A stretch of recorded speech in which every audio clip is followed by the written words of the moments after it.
Well, unfortunately, that was quick. This is the second witness that we've brought in via subpoena for a deposition that has pled the fifth, and they've stated they're not going to answer questions. I want to read the first two questions. Just so everyone knows, these are the types of questions we ask. Was Joe Biden fit to exercise the duties of the president? He pled the fifth.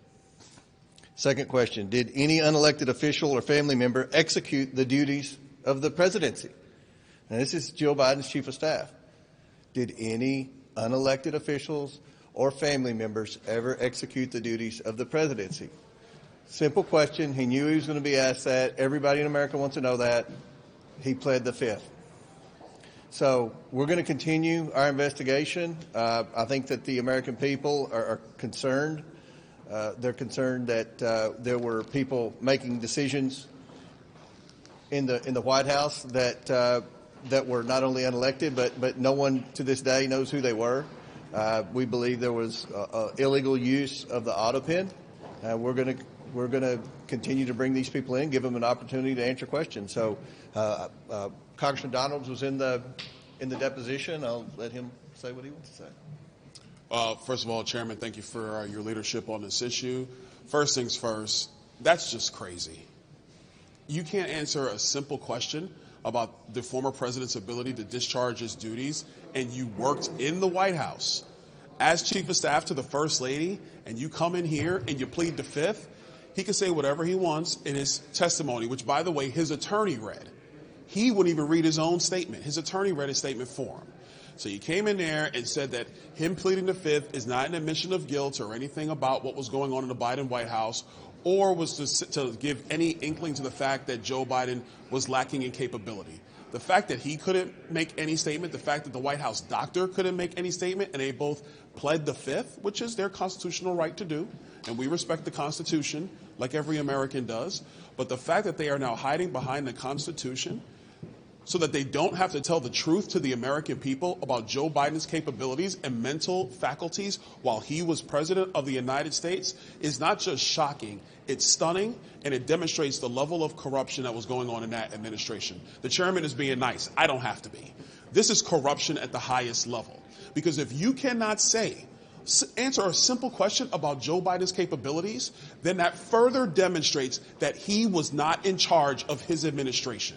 And if he was not in charge of his administration, then every order, every bill that was signed, every memorandum, as far as I'm concerned, are null and void. And congressional Democrats need to actually step into the light and not hide behind this stuff or run away from it, because everything that administration did, as far as I'm concerned, is unlawful. If he did not have the ability to discharge his duties, then anything that he signed or the auto pen signed or whatever, as far as I'm concerned, is null and void.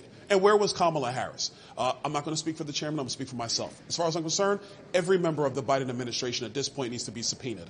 I don't care if they were a secretary. I don't care if they were a janitor working in there. They all got to come in and answer questions for this committee. Does that include Joe Biden? Of course. Her right-hand man, listen, Anthony Bernal was the right-hand man. That's her guy, her chief of staff. If he came in here and pled the fifth, I'm sorry. Former First Lady, she got to come in here and answer questions.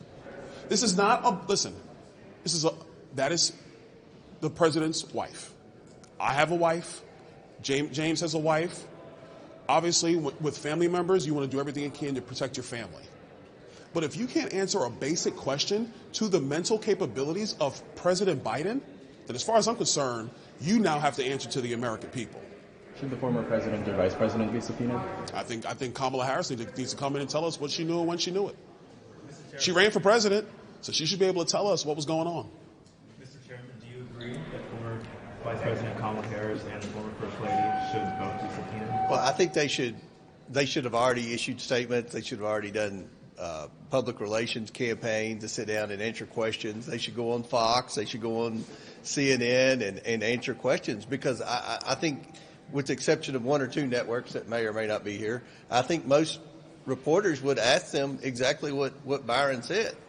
And I think that everyone wants to know, was Joe Biden mentally capable to execute the duties of the presidency? His doctor and someone on his inner circle already pled the fifth? That's a simple question. So we're going to bring in everyone. We're moving up the line. So we've started with the lower level staffers that we think were the ones that actually put the documents in the auto pen and pressed power. Now we're moving up to the people that we think told the staffers to use the auto pen. So we'll see where that takes us. But I think the possibility is very good that we'll be asking members of the family to come in and talk. Still going to be a political liability for Democrats in 2026? I don't know. Look, I'm not worried about political. I just want to get answers to the American people. There were a lot of things signed with an auto pen on days when Joe Biden was in the White House, which raises a red flag. There's been no evidence that Joe Biden knew. He's already demonstrated to the American people during that debate with Trump that he wasn't at the top of his mental game. And now you have a situation where he gave an interview with the New York Times and admitted he didn't know everything. He didn't sign off on every single individual pardon. That's not the way the pardon process works. He incriminated himself in the New York Times interview.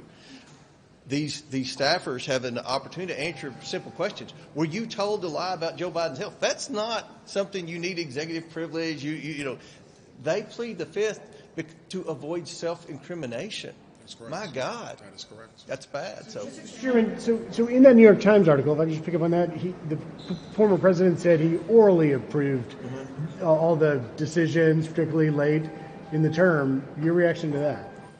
So I'm just trying to picture in my mind. That's why we wanted, we blocked off the whole day for questions with Anthony Bernal. In that scenario, if someone brings a document to you, Mr. President, here is a pardon on John Doe, or here's an executive order to ban fracking. Will you sign it? I authorize you to go take this downstairs to the staffer to use the auto pen to sign my name. Does that doesn't seem very efficient, which I know that most Democrats in Washington aren't very efficient, so it's possible that could happen.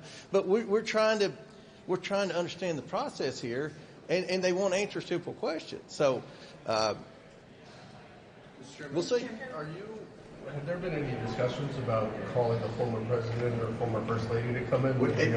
Every option's on the table. We're going to try to get answers. We're going to try to do this rapidly. We're bringing people in. I mean, we're doing 2 or 3 interviews and depositions a week. That is rapid pace for a congressional investigation. So hopefully we can give everybody an opportunity to answer questions, and then we'll go from there. We'll decide as a committee what steps to take next and who to bring in. But I think right now every option's on the table, and they're not doing anything in here. When they have an opportunity to answer simple questions like, were you ever told to lie about Joe Biden's health? And they have to plead the fifth. I don't think anyone in America is reassured that Joe Biden was the one making decisions on those executive orders and pardons. Mr. Chairman, if they continue to ask for subpoenas and plead the fifth, how are you going to move forward with the investigation if the witnesses aren't giving you any answers? Well, we're going to talk about that. We've got other options on the table, but it's unfortunate that if Joe Biden was mentally fit and there was a legal process by which to use that auto pen, just say it. Just come out here and say it. You've got an opportunity, but you plead the fifth. I don't think these were gotcha questions. These were simple questions that you all would ask. I think most of you, some of you wouldn't, but most of you would ask if you had an opportunity to talk to Anthony Bernal. So that's it. We'll get more. One last one on the New York Times piece, because in that report, Chairman, they write, even after Mr. Biden made that decision, one former aide said the Bureau of Prisons kept providing additional information about specific inmates, resulting in small changes to the list.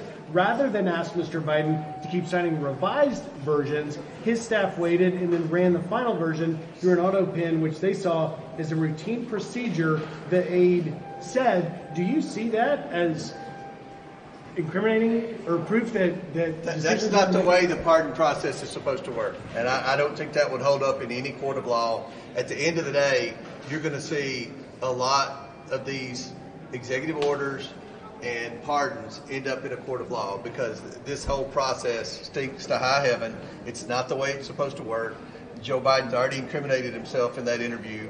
These staffers have an opportunity to answer simple questions, and they're pleading the fifth. So we're going to keep pressing forward, and hopefully we'll get some answers soon. I think a lot of the pardons and the executive orders are going to end up in court, and they're not doing anything in here in these depositions to make their case.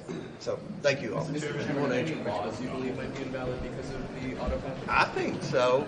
Well, it's the question is, was Joe Biden, did he know what they were signing using his name? That's the question. It's not necessarily the auto pen. It's, did he know what he was authorizing? Did he actually authorize the use of the auto pen? When he's in the when Joe Biden is in the White House and he's saying he authorized the use of the auto pen, well, why not just sign it there? It's one signature. It doesn't make sense, and I don't think anybody in America is buying it. Do you think someone should go to jail for this?